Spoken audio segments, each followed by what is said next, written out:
में कृषि वैज्ञानिकों ने सल्फर को चौथा मुख्य पोषक तत्व घोषित कर दिया है। अब हम NPK नहीं बल्कि NPKs कहते हैं। आखिर सल्फर इतना जरूरी क्यों हो गया है? सल्फर का सबसे बड़ा काम है प्रोटीन बनाना। पौधे के अंदर अमीनो एसिड्स होते हैं जिनसे प्रोटीन बनता है। सिस्टीन और मेथियोनिन नाम के अमीनो एसिड्स बिना सल्फर के बन ही नहीं सकते।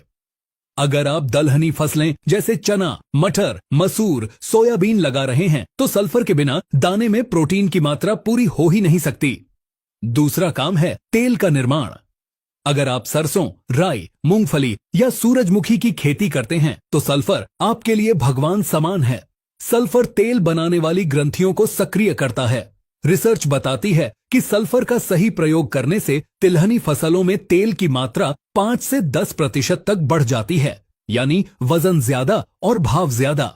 सल्फर का तीसरा काम है क्लोरोफिल बनाने में मदद करना। हालांकि क्लोरोफिल का मुख्य हिस्सा मैग्नीशियम है, लेकिन उसे बनाने की प्रक्रिया में सल्फर की भी बड़ी भूमिका होती है। चौथा और बहुत ही खास काम, यह फंगिसाइड और कीटनाशक का भी काम करता है। सल्फर की अपनी एक तीखी गंध होती है। जिस खेत में सल्फर की मात्रा अच्छी होती है वहां दीमक और जड़ों को काटने वाले कीड़ों का हमला कम होता है। साथ ही यह पाउडरी मिल्ड्यू जैसे फफूंद रोगों को भी रोकता है। सर्दियों में तो सल्फर फसल के लिए कंबल का काम करता है। यह पौधे के अंदर गर्मी पैदा करता है जिससे पाला लगने का खतरा कम हो जाता है। अब बात करते हैं कि सल्फर की कमी को कैसे पहचानें। सल्फर और नाइट्रोजन की कमी के लक्षण बहुत मिलते जुलते हैं, इसलिए किसान अक्सर धोखा खा जाते हैं। दोनों में ही पत्तियां पीली पड़ती हैं।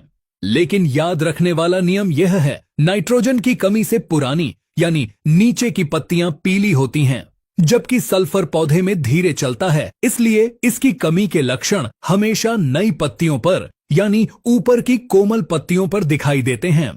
अगर आपके पौधे की ऊपर की नई पत्तियां हल्की पीली या सफेद सी हो रही हैं और पौधा बढ़ने की जगह बौना रह गया है, तना पतला और लकड़ी जैसा सख्त हो गया है, तो यह सल्फर की चिल्लाती हुई कमी है।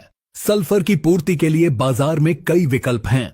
आपको अपनी जरूरत के हिसाब से सही विकल्प चुनना होगा।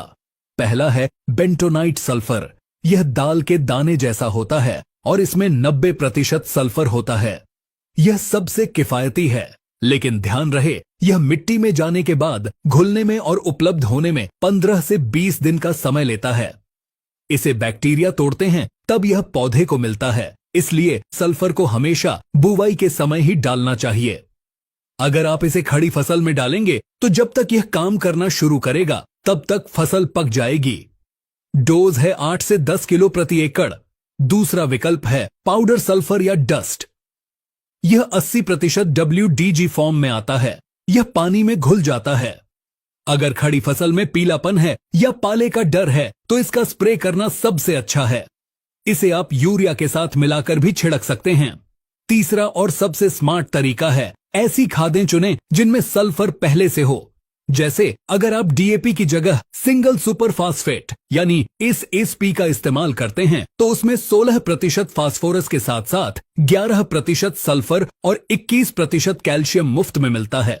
इसीलिए मैं हमेशा सलाह देता हूं कि तिलहनी और दलहनी फसलों में DAP की जगह SSP का प्रयोग करें। या आपसी दुश्मनी कहते हैं। पोषक तत्व आपस में लड़ते भी हैं। अगर आप खेत में बहुत ज्यादा मात्रा में पोटाश डाल देंगे तो वो पौधे को मैग्नीशियम और कैल्शियम लेने से रोक देगा। इसी तरह अगर आप बहुत ज्यादा कैल्शियम डाल देंगे तो वो मैग्नीशियम को लॉक कर देगा। इसलिए संतुलन बनाना बहुत जरूरी है। कभी भी अंदाजे से खाद न डालें, हमेशा मिट्टी की जांच कराएं। ना कहना चाहूंगा कि खेती अब पुराने ढर्रे पर नहीं चल सकती। आज खेती एक विज्ञान है, एक बिजनेस है। जैसे एक दुकानदार अपना हिसाब किताब रखता है, वैसे ही आपको अपनी मिट्टी का हिसाब किताब रखना होगा। सिर्फ यूरिया की बोरी खेत में पटक देने से आप किसान नहीं बन जाते। असली किसान वो है जो अपनी मिट्टी की भाषा समझता है, जो पौधे के पत्तों को देखकर बता दे कि उसे आज क्या चाहिए। कैल्शियम, मैग्नीशियम और सल्फर, इन 3 नामों को अपनी डायरी में नोट कर लीजिए। अगले सीजन में जब आप खाद का शेड्यूल बनाएं तो इनके लिए बजट जरूर रखें।